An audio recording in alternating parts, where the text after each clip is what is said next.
My name's Howard Guille. I live in the Redlands on Stradbroke Island. My background over the last 20-30 years has been with trade unions, and I've also worked in a university. But I had major positions on the Southeast Queensland Regional Planning Advisory Group from 1990 to 95. I was the Deputy Chair of the Southeast Queensland Regional Development Plan that was being done in the mid-90s, and more recently, a couple of years ago, I had a large part in some of the work that was done for the economic transition planning for North Stradbroke Island after mining. So I have a reasonable background, and not in business planning, but in regional and community planning from a community perspective. Now it's from that I would like to make a few comments about the Redlands economic plan. First of all, I have to say is that I'm very disappointed in the plan, not because of what's in it, but because of what's not in it. It in fact is quite an empty, quite a lightweight document. And this is quite serious, because the Redlands has got some very serious and very big issues that it needs to deal with in terms of its economy. And they are not, as the report says, or in my view they are not, as the report says, a matter of simply being open for business. The idea of being open for business is what in Papua New Guinea and in the Pacific Islands is called a cargo cult. People in Vanuatu, Solomons and so forth learnt from the Americans and the Australians in the war.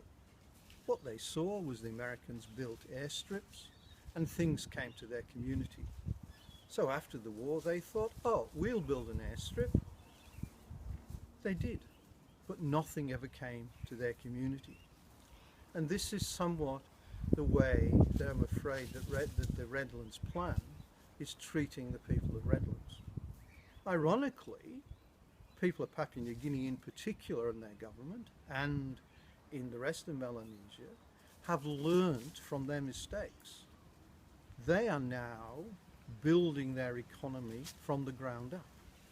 They are building it around local economic activity, and where people are coming in from outside, such as for example the gas and mining, they are taking large shares of ownership and putting large conditions on it.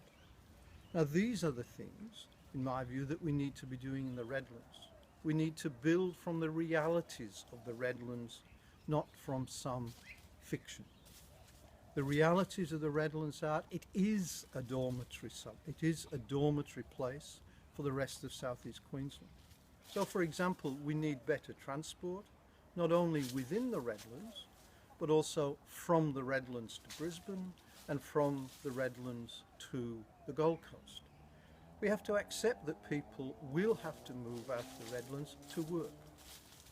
Second, we need to be looking back into what was the very successful part of the Redlands when it was horticultural, when we had local economies with people selling things at their gates. So we need to look seriously at local economic activity, giving people the chance to make things that they can sell to their neighbours so they can buy from their neighbours. These are good, solid strategies that we can build, on which we can build. We also need to recognise that we should have multiple objectives.